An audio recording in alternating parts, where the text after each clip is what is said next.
Hi folks, and welcome to another episode.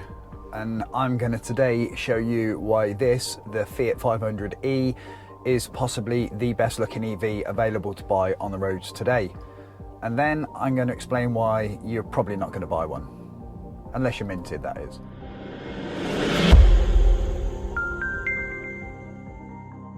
Please remember to check out our other videos and click on the subscribe button and click on the bell icon so you get notifications each time we upload another video. This video is brought to you in association with Just EVs, where this car and many other new and used EVs are available for sale and test drives. So this is the Fiat 500e, Fabbricato Italiano Automobili Torino. Now, if any of you have got an experience of the Fiat 500, they are a great car to drive. They're very cheap and they're popular. In fact, the 500 pretty much saved Fiat when it came out and really turned their market around because they were in trouble, and this car sorted that out for them. And you'll see them everywhere. Fiat 500s are very, very popular. Now, this one is a stifling £32,000. Now that is a lot of money. Admittedly, it's got a 42 kilowatt hour battery pack, not all usable. I think it's about 37.3. It's got a very nice roof. It's got wireless Apple Carplay. The people who can afford to buy this aren't the people that we need to be converting to drive EVs. There are cheaper variants, but a Fiat 500, you'll see them kicking around second hand for £2,995. So this is completely the opposite end of the scale. Admittedly, the interior is beautiful, it really is. These seats are very firm but very comfortable, and they're leather. And the infotainment system works very, very nicely. One of the best that I've used to date. Even, I'd say, better than the Tesla in terms of the speed.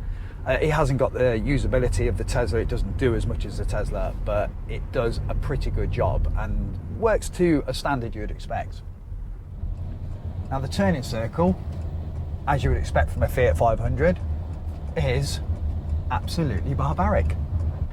I mean, look, I'm just turning this round in a driveway of an old stately home, and absolutely very, very versatile. Now, on to range and the battery. So at 99% state of charge that I've got now, it's telling me I've got 171 miles, and in my experience that's pretty way off. It's more likely to give you around 140 depending on where and how you're driving it. Really good conditions today, so maybe that will creep up a little bit, but you've got to remember that this battery is a 37.3 kilowatt hour usable, so the 42 figure is a little bit misleading. Now that can be mitigated largely by the fact that the onboard charger is an 11 kilowatt unit, so if you have three-phase at home or you're out using a public charging post, you can recharge in about 4 hours from zero, which is quite good. And if you're using DC CCS, which you'll plug in just on the offside rear quarter panel here, you can take 85 kilowatts for a very, very small amount of time. But a 25-minute charge will get you well and truly on your way. So it's not the end of the world that the range isn't quite there. Now the way it drives, I think, is excellent. It's a really firm drive, it's nice around the corners. Like I say, I'm driving down the same twisties that I always drive down, and it feels very well planted. Directional stability is good.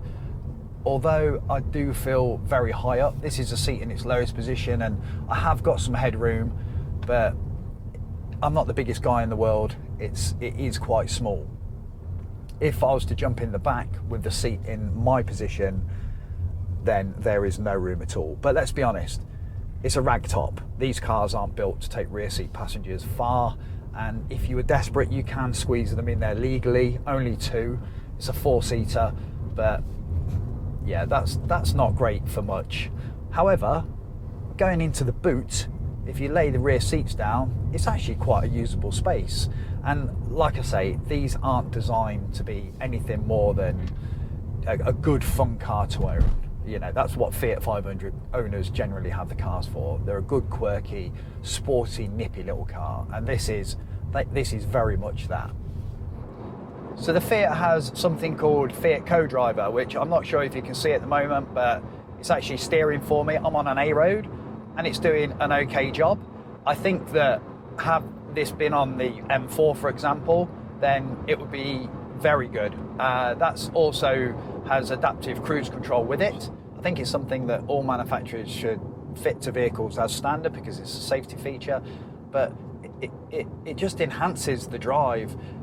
And the one pedal driving and the regen just furthers that. It means that your drive is more relaxing, you've got less to concentrate on, and you can concentrate more on what's going on outside without having to fiddle around with your feet and your hands. It's just a nice, easy car to get on with. So far anyway. And this. I mean, I know that's probably a bit noisy. Hopefully the mic's taking most of that out.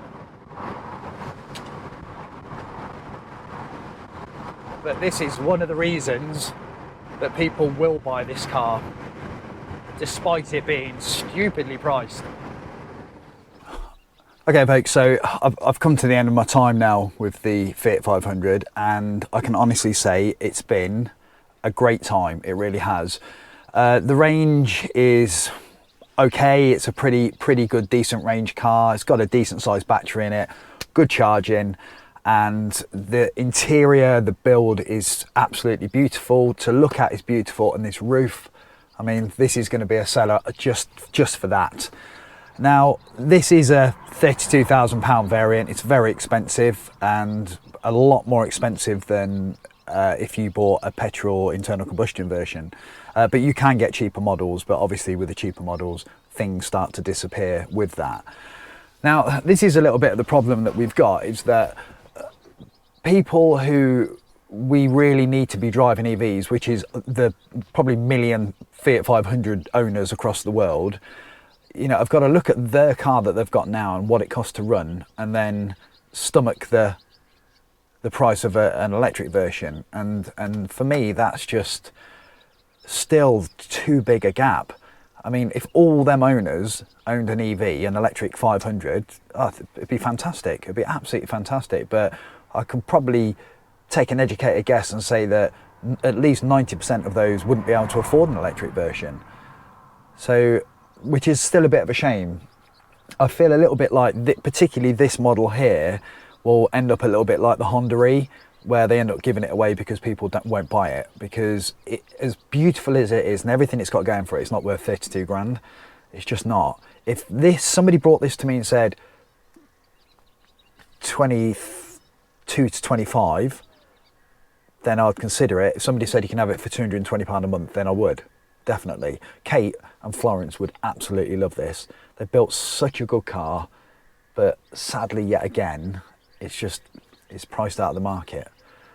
So fingers crossed, 12 months time, you might be able to pick one of these up for a much better price. I hope so anyway, because I really like it. I think I've done a great job.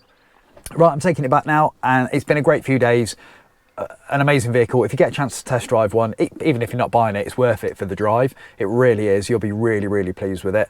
And it's just another indication of what we are able to do as manufacturers. So it's good to see that Fiat can turn out a vehicle like this that drives so much like the older Fiat 500.